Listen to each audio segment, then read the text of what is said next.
your letter would have terrified me, madam, if I had not, fortunately, more grounds for confidence than you find for fear.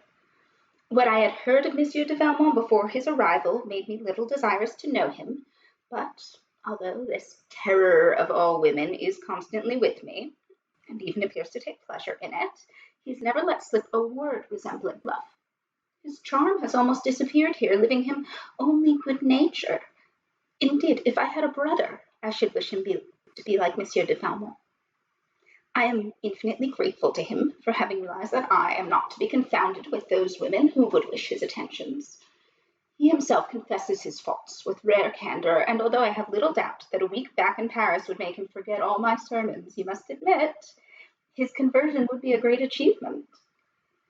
But I've known few men who speak of virtuous women with so much respect. I don't know, but it seems to me that a man who's capable of so constant a friendship for so estimable a woman as Madame de Merteuil cannot be an abandoned libertine.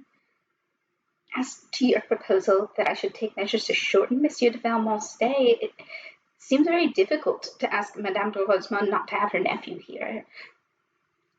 But I promise I shall take the first opportunity of making this request, either to her or to him. As to myself, Monsieur de Tourvel will rightly be surprised if I change my plan to stay here until he returns. At least with this postponement, my plans will no longer keep me from attending Cécile's wedding. I cannot wait to meet her and congratulate her in person, and I wish her with all my heart a marriage as happy as my own, which was likewise your work. I am ever grateful for your friendship and advice.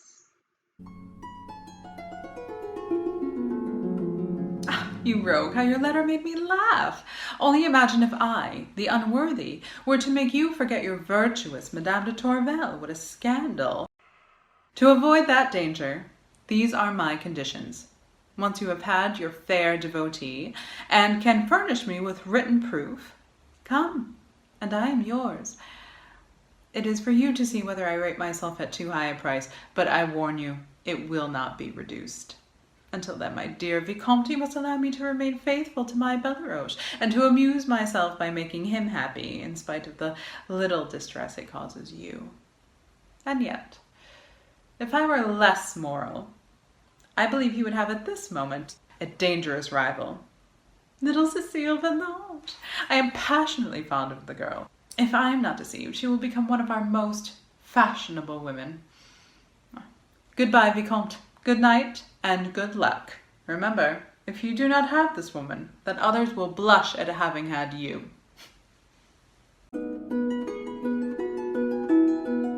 Ah, my Sophie, here is news. Perhaps I ought not to tell you. But I must speak to someone. After that evening I told you about, the Chevalier Danceny became sad. So very sad that it hurt me. He said he was not sad, but I could see that he was, and it wrung my heart. When we finished singing yesterday, he went to put my harp in its case, and he begged me to play on it again this evening as soon as I was alone. I did not suspect anything. I did not even want to play, but he begged me so hard that I said yes. When I got my harp later, in the strings, I found a letter from him. Oh, if you knew all that he wrote to me. I read his letter again 4 times and locked it in my desk. I knew it by heart. And when I was in bed, I closed my eyes, and I saw him there, saying the words to me himself.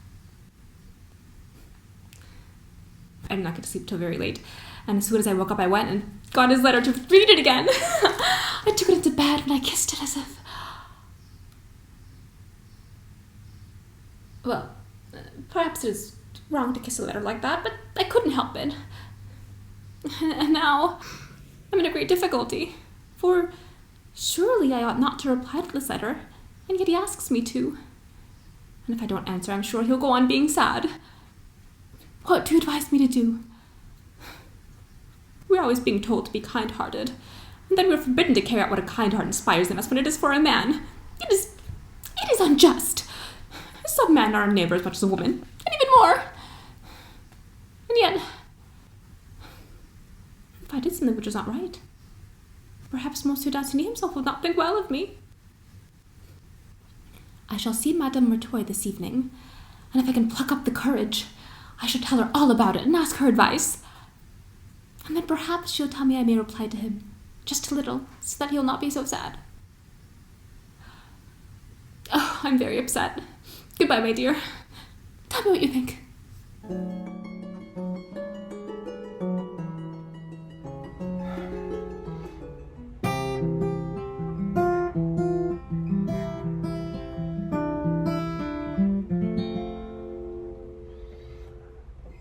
Mademoiselle, I begin by begging you to listen to me.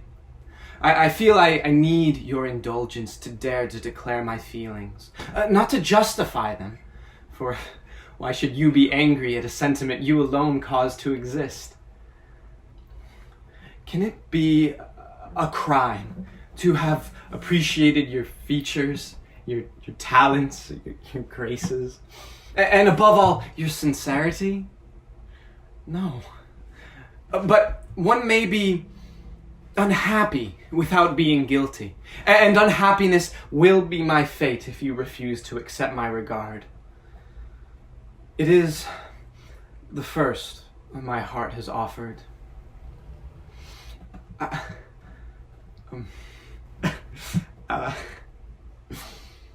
What can I say to you which has not been said before by my looks, my behavior, and even my silence? But for you, I should still be, well, not happy, but at peace. And then I saw you, and repose fled. Oh, say but one word, and my felicity will be your handiwork. But before you speak, remember that a word can also overwhelm me with misery. Be the arbitress of my destiny. To what dearer hands could I confide this trust? I shall end as I began, by imploring your indulgence. I dare to beg a reply from you. To refuse would be to let me think that you are offended, and my heart reassures me that my respect is equal to my love.